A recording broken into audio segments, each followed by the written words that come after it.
জীবনে একবার হলেও আমরা লক্ষণ রেখা পার করি, আর সেখান থেকে শুরু হয় পতনের গল্প।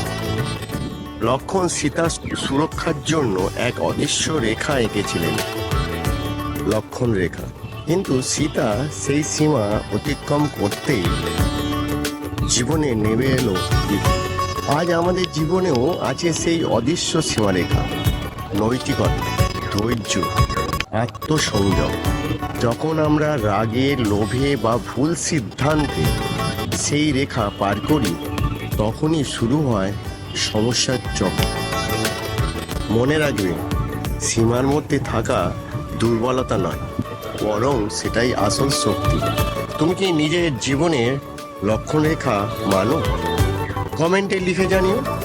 আর এমন আরো ভিডিওর জন্য ফলো করো। জয় শ্রীরাম।